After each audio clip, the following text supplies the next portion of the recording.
Olá, muito bom dia ou boa tarde para você que está conectado conosco aqui pelo Notícias Agrícolas. Está começando o nosso boletim do mercado do boi, atualizando para vocês o que anda acontecendo nesse mercado. De alguns dias para cá a gente viu já uma mudança aí no cenário de pressão de preços sobre a arroba do boi gordo. A pressão começou a diminuir, a gente viu até alguns ajustes pontuais acontecendo. Agora a percepção é de que as escalas de abate também já começaram a reduzir em algumas regiões do Brasil. Vamos confirmar essas informações com o meu amigo Iberville Neto, lá da HN Agro, está aqui já no vídeo com a gente. Seja bem-vindo, meu caro, muito obrigado mais uma vez por nos ajudar a entender um pouco mais do mercado que aparentemente está mudando aí de cara, né, Iberville? Eu me lembro que na semana passada você já tinha alertado para esse início de mudança, ainda tinha uma dúvida se era uma mudança consistente e se de fato ela vinha para se consolidar, mas parece que está se consolidando, né? Olá, Alexandre, olá a todos. Realmente, Alexandre, na última semana a gente estava no começo dessa diminuída de oferta, né?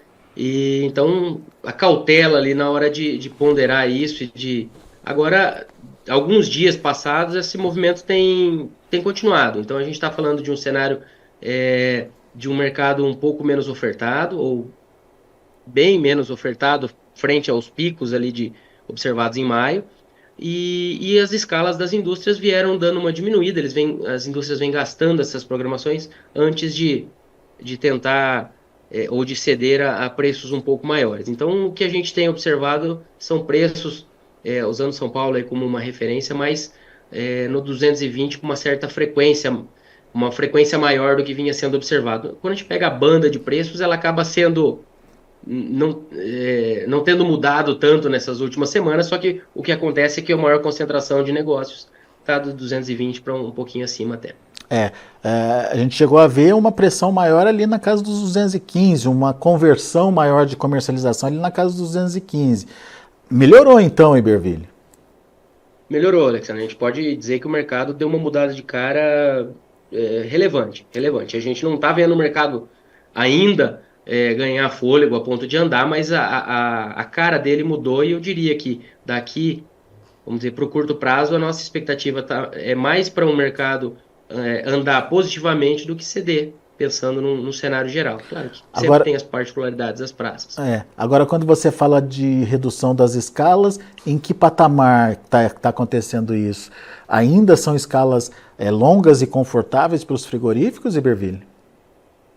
Sandra, em geral, a gente não está falando de escalas apertadas numa média, mas tem informações de frigoríficos em São Paulo, por exemplo, buscando gado para a próxima semana.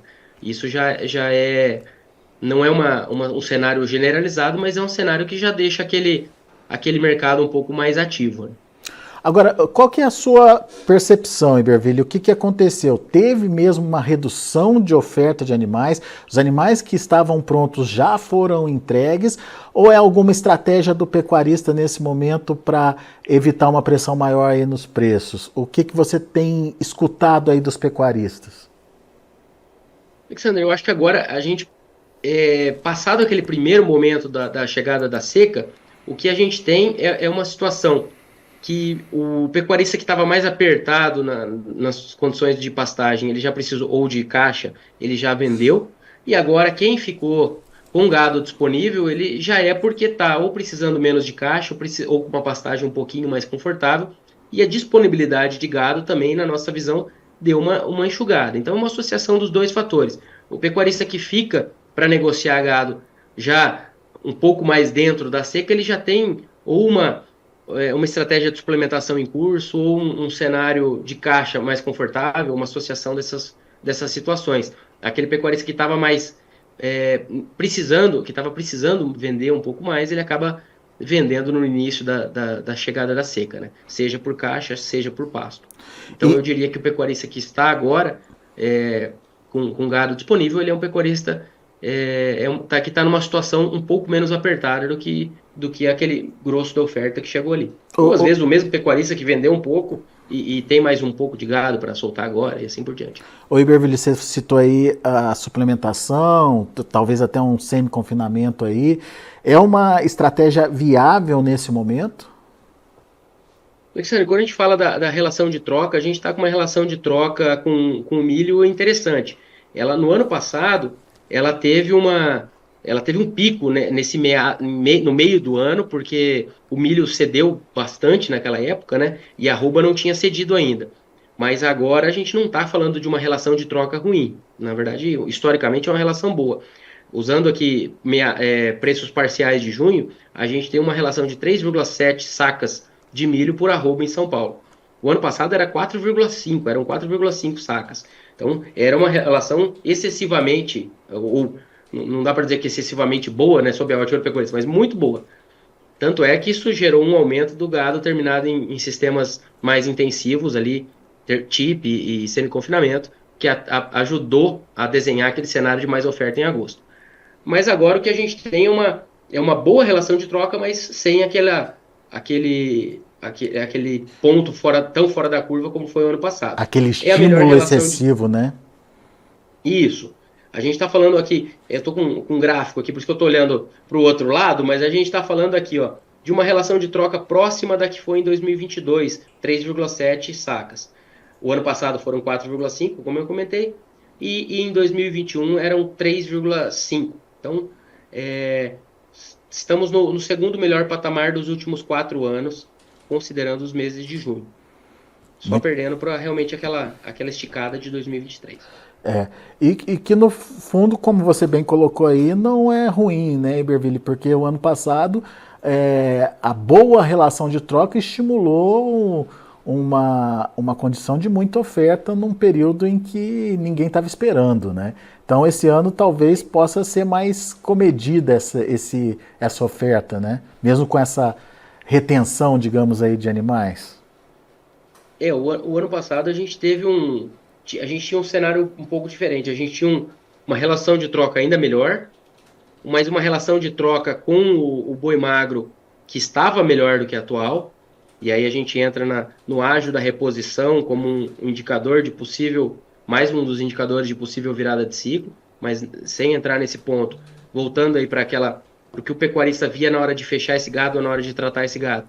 Ele tinha uma relação de troca com milho boa, excessivamente boa, ou muito boa, excessivamente não é o termo, muito boa, só que ele tinha um mercado futuro que não estava ali tão atrativo, mas ainda assim houve aquele volume adicional de gado.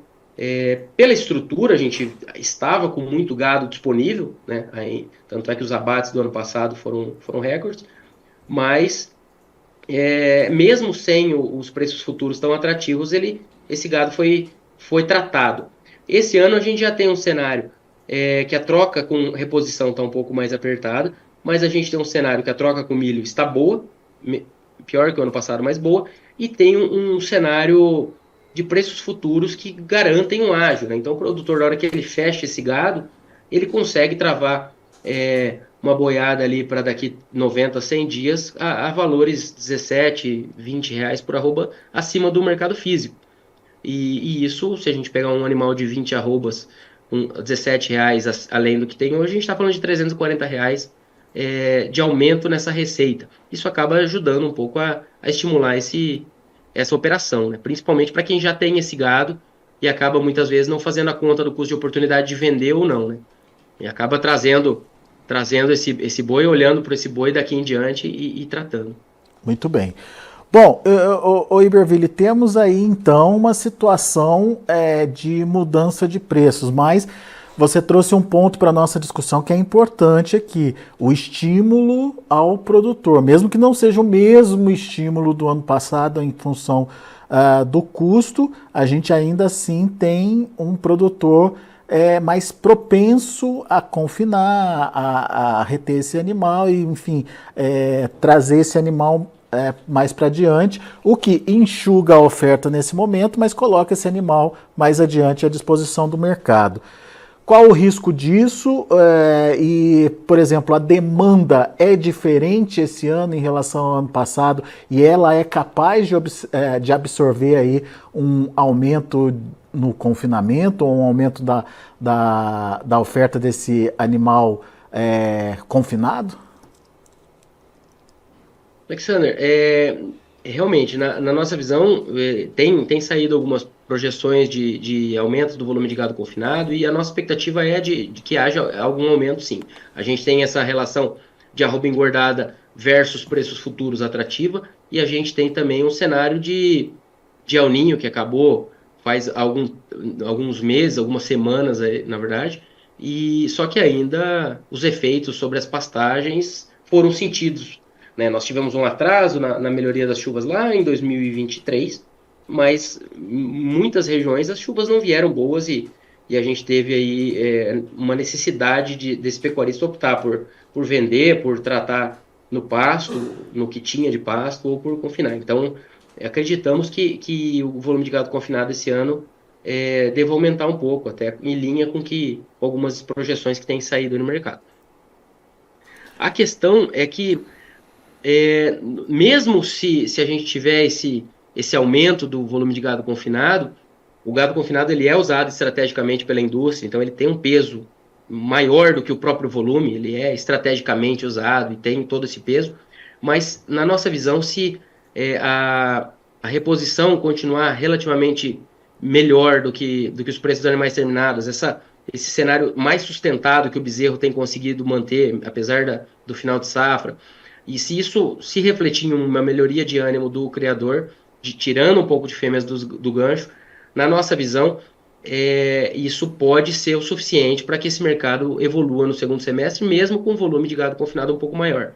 E aí nós trouxemos uma conta aqui a respeito do crescimento de gado confinado estimado pelo IMEA, no relatório de confinamento que eles liberaram agora em maio, com pesquisa feita em abril. Eles projetam ali um aumento de 170 mil cabeças no volume de gado confinado, com a ponderação de que isso não é um censo, ou seja, o volume de gado confinado em Mato Grosso, até o próprio IMEA deixa isso bem claro, é maior do que isso. Mas usando os números do IMEA para a gente fazer uma conta rápida, o que Mato Grosso tem exportado a mais até maio, se ele mantiver isso ao longo do ano, equivale a uma demanda, fazendo uma conta de padaria aqui bem diretona, a uma demanda equivalente a 3,3 vezes o aumento do gado confinado. Em outras palavras, o que Mato Grosso tem exportado a mais, se confirmar ao longo do ano, é o suficiente para escoar mais de 3 vezes o adicional estimado pelo IMEA para o volume de gado confinado. Então, existe a demanda e em volume, essa exportação tem sido suficiente para absorver, inclusive, esse volume adicional de gado. E você citou aí a exportação, Iberville. A gente viu já que os números desse mês ainda são números bons, né? Apesar de uma desaceleração nessa segunda semana aí, ou seja, que tem potencial para absorver bastante, grande parte aí dessa produção, mas a gente está vendo aí um mercado interno também atuando e ajudando a enxugar o mercado.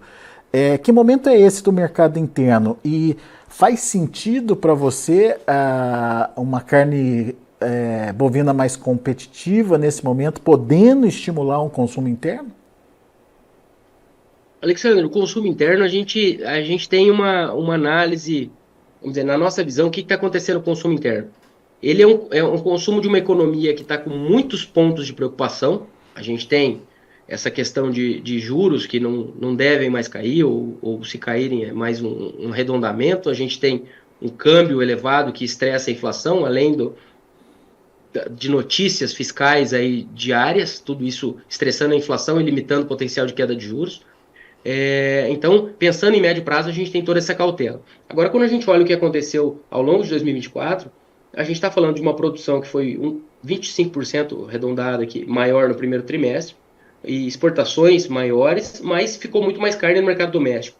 E essa carne tem sido absorvida às custas de preços menores, mas ela tem escoado relativamente bem. E onde que eu quero chegar? Eu quero dizer que nesse nível de exportações que a gente está e nesse nível de consumo doméstico, se a oferta der uma diminuída, a gente tem espaço para esse mercado dar uma andada interessante na nossa visão. E aí, pensando em em exportações, né, que você comentou, a gente está falando de uma exportação próxima de 10 mil toneladas de média diária.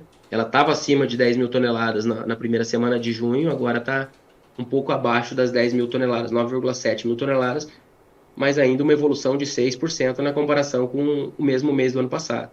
Estamos falando aí de, se projetando esse número, claro que a segunda semana foi mais fraca que a primeira, então talvez a média do mês fique aquém do que a gente observou até o momento, mas a gente está falando aí de 180 mil toneladas, se a gente chegar em 9 mil de média no mês.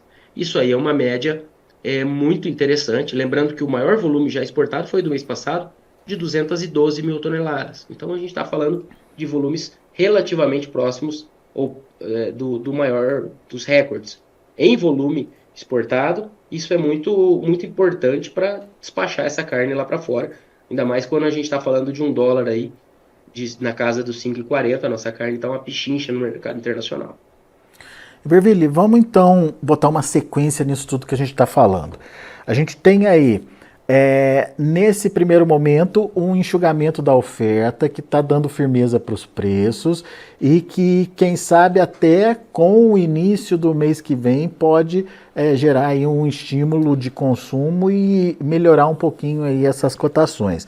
Daí surgiu a dúvida, não tem o aumento do confinamento, não tem um estímulo para se confinar mais?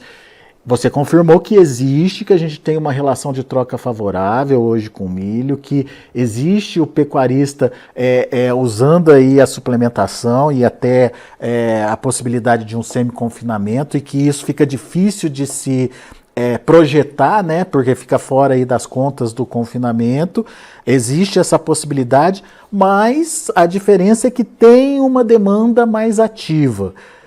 Seja na exportação, seja no mercado interno, que podem ajudar a enxugar aí essa oferta de confinamento. E você mesmo trouxe, através dos números do confinamento lá do Mato Grosso, que é possível ter uma demanda mesmo diante de um aumento significativo da oferta de confinamento projetada aí pelo IMEA.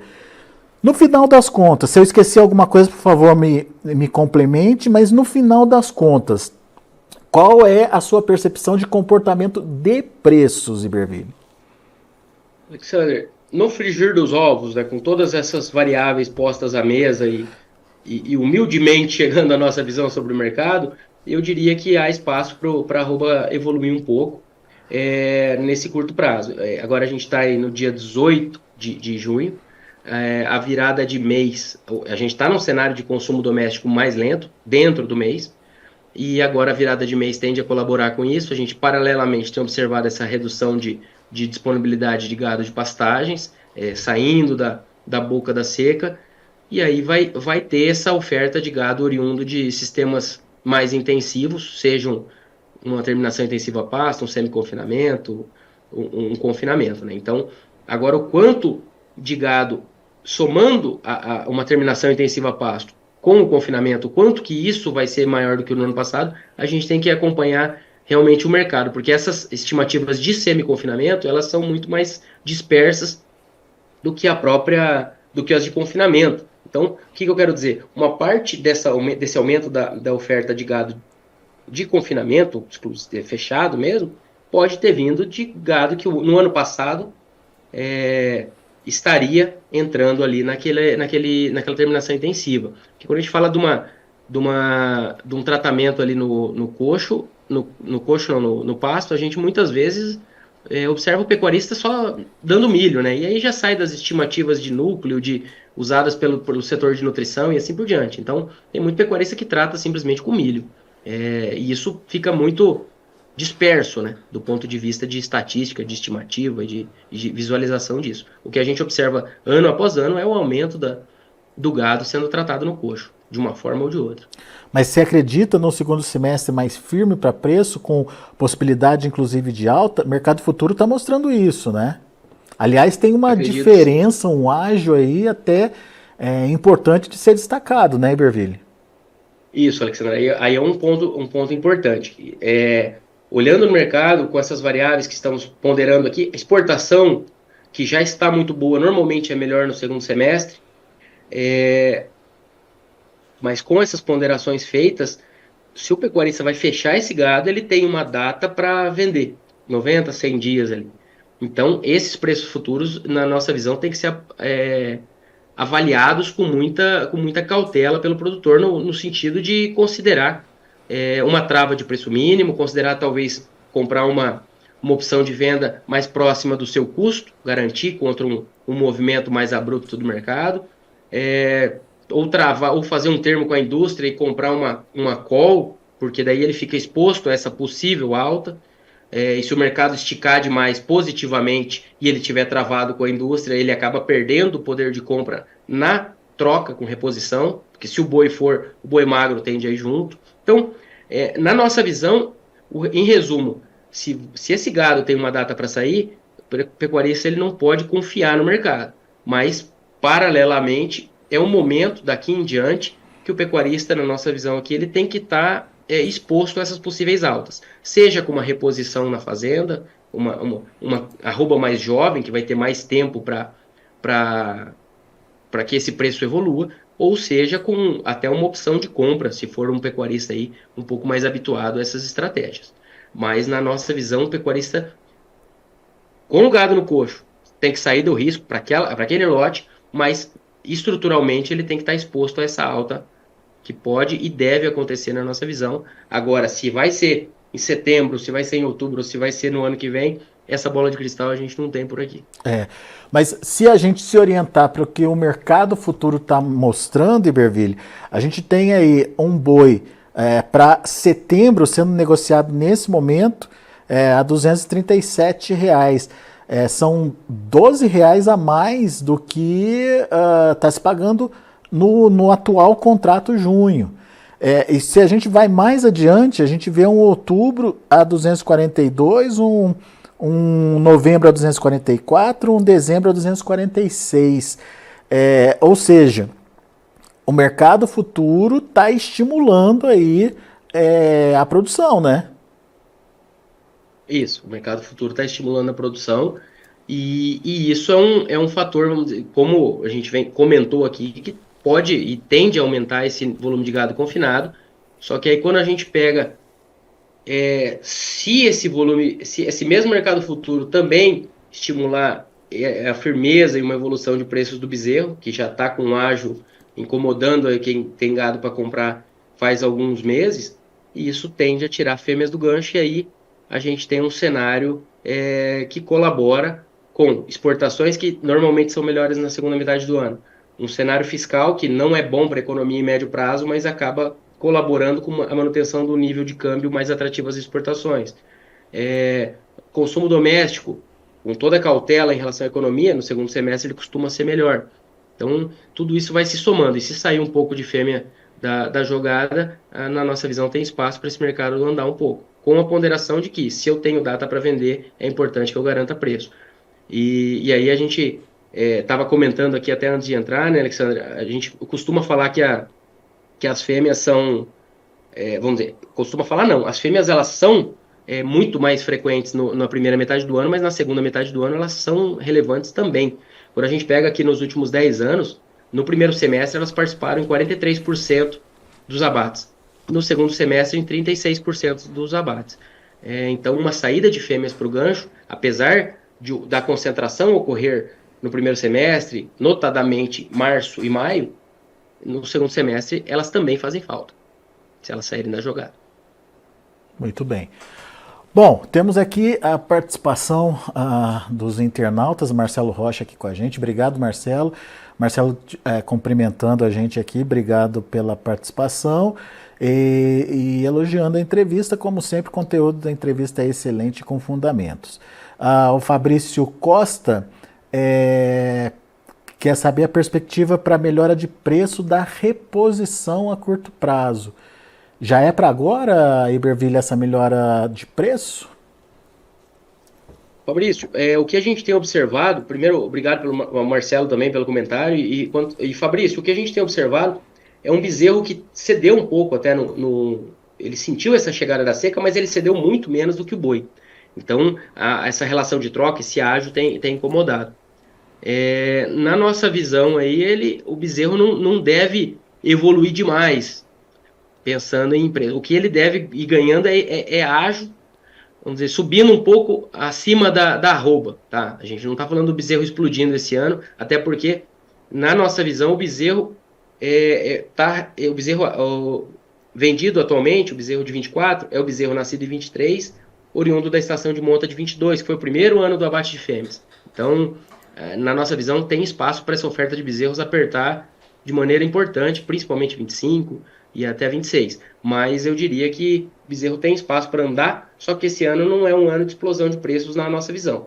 Ele até foi para valores aí que, quando a gente compara com o preço do boi, valores que parecem até excessivamente altos, mas historicamente a gente costuma ver que o ágio do bezerro ele é um prenúncio da virada de chave do abate de fêmeas e, consequentemente, isso vai fazer o preço do boi evoluir. Por causa disso eu vou comprar o bezerro a qualquer ágio e vou confiar que ele vai subir? Não. Aí eu tenho que avaliar a minha situação, o quanto eu sou eficiente na minha recria e engorda, e isso vai dizer o quanto eu consigo pagar de ágio. Agora, a tendência, historicamente, é que esse ágio ele seja um bom indicativo sobre o que vem por aí no mercado. Muito bem. Tá certo, Fabrício, obrigado pela pergunta aí, obrigado aos internautas que estão acompanhando a gente pelo chat do YouTube.